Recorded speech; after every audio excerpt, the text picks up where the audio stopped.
नमस्कार, पुणेकर माझामध्ये आपले स्वागत। सध्या आपण पुणे शहरातील येरोडा या ठिकाणी साई दत्त सेवा प्रतिष्ठानच्या वतीने 30 वर्षापासून या ठिकाणी दत्त सेवेचा कार्यक्रमाचं आयोजन केले जातं। आपल्याबरोबर सुरेशजी भाट आणि त्यांच्या पत्नी या ठिकाणी उपस्थित आहेत।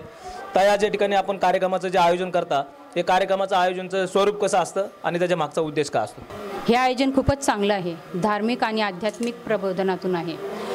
हे आयोजन आपण म्हणतोच की मोठ्या मोठ्या तीर्थस्थळावर जातो, पण अशी तीर्थस्थळ आपल्याला मोठ्यावरच दिसतात, पण ह्या शहरात असून पण ह्या छोट्या जागेत ही आम्ही नंदनवन वसवलं आहे।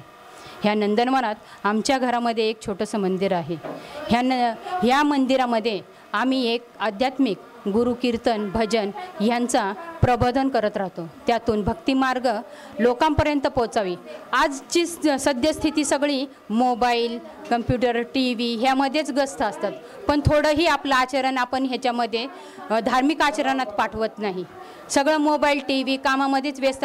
थोडा धार्मिक आचरणाकडे की लक्ष द्यावं। आमचं हा जनजागृती म्हणून लोकांपर्यंत एक उद्देश जावं हीच आहे की ह्यातून आपल्याला ही एक माहिती मिळते की एक मनाला शांती कशी लाभते, मनातून धैर्य, परत शांती, दुर्बलता, परत जीवनात जगण्याचं संघर्ष आपल्याला कसं भेटतं हे परमार्थामधून समजतं।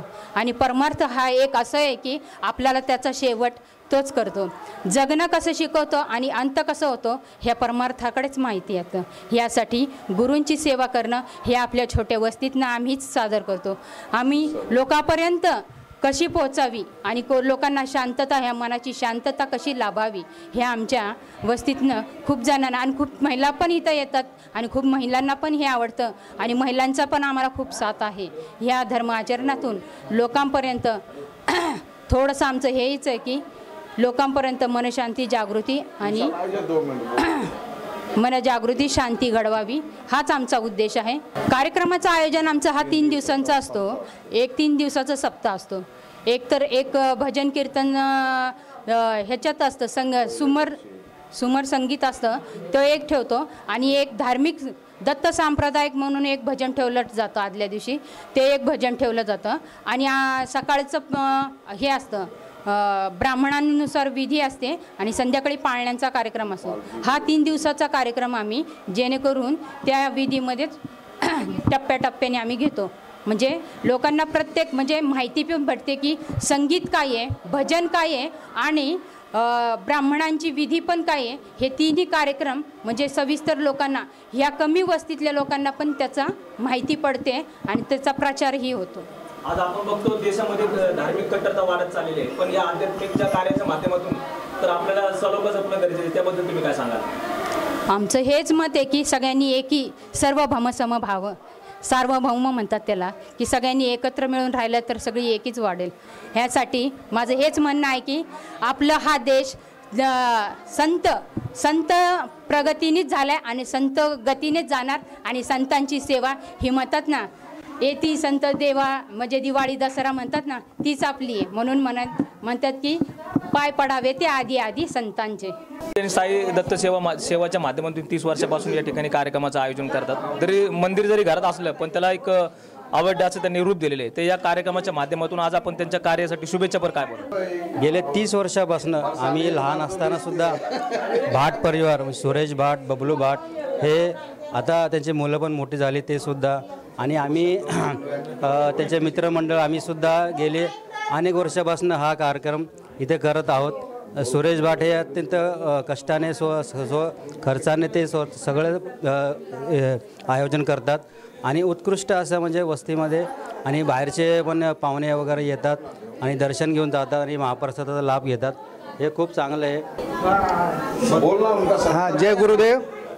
आपले जे सुरेशजी आहेत खरे सेवाभावी सद्गुरू दत्त महाराज, साईनाथ महाराज आणि स्वामी समर्थ यांची खऱ्या अर्थाने सेवा करतात व ह्यांच्यामुळे की जसा आपला धार्मिक कार्यक्रम आपल्या गल्लीमध्ये ते होऊन प्रकट दिन सर्व जे आहेत जयंती, दत्त महाराजांची जयंती फार मोठ्या उत्साहाने ते साजरी करतात। असेच वरवर त्यांचे शुभेच्छा देतो त्यांच्या जयंतीला।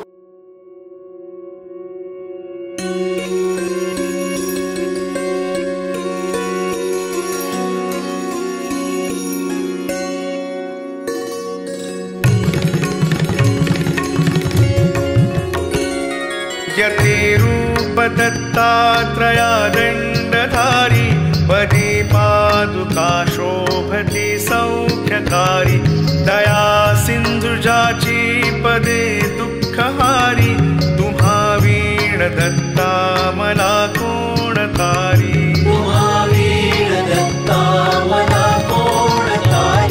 पदे पुष्कराला जविती जयाची मुखाच्या प्रभे चंद्रमोहुनियाची घडोवास येथे सदा निर्विकारी तुम्हा वीण दत्ता मला कोण तारी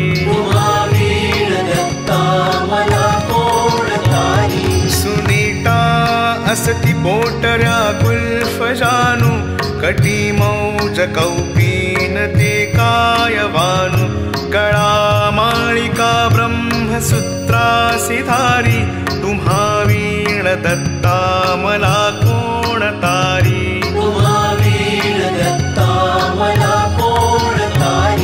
गळा वासुकी भूषणे रुद्रमाळा टिळा कस्तुरी केशरी गंधभाळा जयाची प्रभा कोटी सूर्यासी हारी तुम्हा वीण दत्ता मला कोण तारी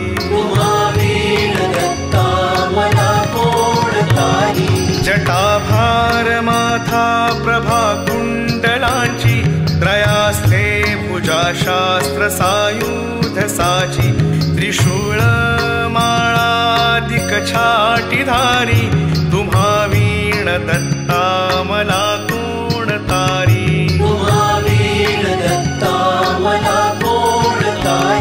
कलिपातका पातका वाढवाया तयाने जना मोहिले गाढवाया जगी अवतरे दुःखहारा असुरारी तुम्हा वीण दत्ता मला कोण तारी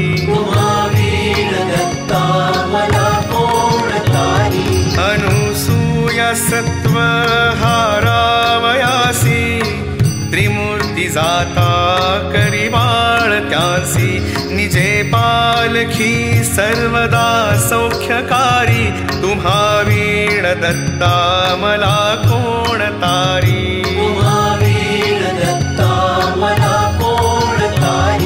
प्रसिद्ध असती क्षेत्र तीर्थे तयाचा कलिपातला जाहला लोपसाचा करी तत्प्रसिद्धी मिशे ब्रह्मचारी तुम्हा वीण दत्ता मला कोण तारी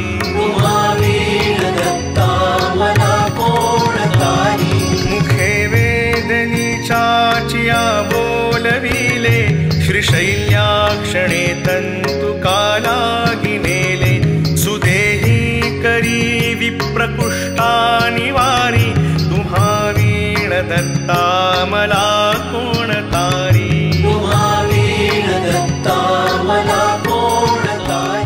दरिद्रनो पैल तीरी तुम्हा वीण दत्ता मला कोण तारी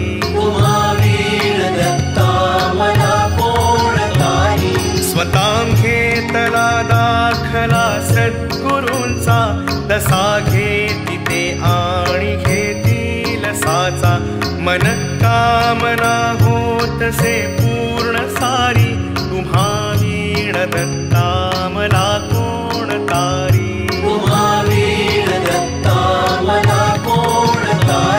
करी पाठ जो का स्तुती ही त्रिकाळा तयाच्या प्रतापे पडे भीती काळा गुरु सर्व दारिद्र्य दुःखानि वारी तुम्हा वीण दत्ता मला कोण तारी तुम्हा वीण दत्ता मला कोण तारी तुम्हा वीण दत्ता मला कोण तारी तुम्हा वीण दत्ता मला कोण तारी अवधूत चिंतन श्री गुरुदेव दत्त।